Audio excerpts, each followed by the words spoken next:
సంగారెడ్డిలో జగ్గారెడ్డి ఆధ్వర్యంలో శ్రీరామనవమి వేడుకలు జరుగుతున్నాయి. లైవ్ చూద్దాం. వినిపిస్తున్న వీళ్ళుగా, చూస్తున్న మీరుగా, నేనుగా, ఇలా అందరిలో ఉన్నవాడు ఆ సీతారామచంద్రుడే.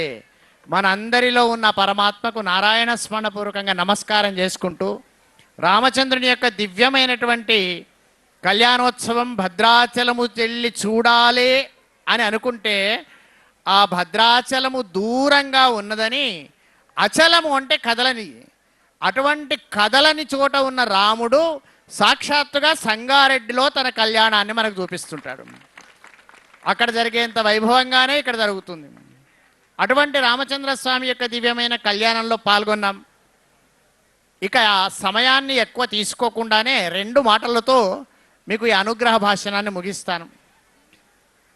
ఎప్పుడు కూడా భూమి తన చుట్టూ తాను తిరుగుతూ సూర్యుని చుట్టూ తిరగాలి. కనుక మనము మన పరిధి చూసుకోవాలి, మన యొక్క మనస్సును మన చేతిలో పెట్టుకోవాలి. అప్పుడు భగవంతునికి నమస్కారం చేసుకోవాలి. మనస్సును చేతిలో పెట్టుకోవాలంటే పట్టుకురావడానికి ఒక పరికరం ఉండాలి. దాని పేరే భగవన్నామము, రామనామము. అటువంటి నామాన్ని పట్టుకోవాలి. సరే, రాముడి దగ్గరికి వస్తున్నారు, ఏమయ్యా రాముడి దగ్గరికి ఎందుకు పోతున్నావు అని ఎవరైనా ప్రశ్నిస్తే మనం ఏం చెప్తాం? రామో విగ్రహవాన్ ధర్మ. ధర్మం అంటే ఎట్లుంటుంది? ధర్మం మనకు కనపడదు, కానీ రాముడిని చూడండి తెలుస్తుంది అని చెప్పినారు. రాముడు అంటే ఎవరు? ఎందుకు దండం పెట్టినావు అంటే, రాముడంటే సత్యం మాట్లాడేవాడు, రాముడంటే తండ్రి మాట జవదాటని వాడు, రాముడంటే సాక్షాత్తుగా సోదరులతో ఎలా ఉండానో చూపించినవాడు.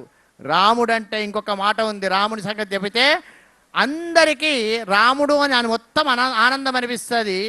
సీతమ్మ వారి దగ్గరకు వచ్చేసరికి రాముని మీద కొంచెం మనకు కూడా అప్పుడప్పుడు కోపం అనిపిస్తుంది.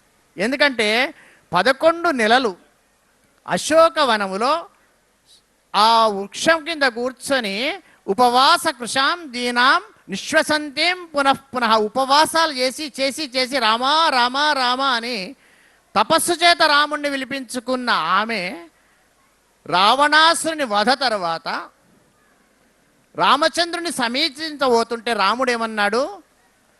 నీవు ఇప్పుడు స్వతంత్రురాలివి అని ఒక మాట అన్నాడు. ఆ మాట మనకు చాలా బాధాకరమైనటువంటి మాట. దీని ద్వారా రాముడికి ఏమొచ్చింది అంటే, రాముడు అంత బాగానే కానీ ఒక్కటి ఎందుకు చేసిండో అనిపిస్తుంది. అన్నీ తెలిసిన రామునికి తెలియదా?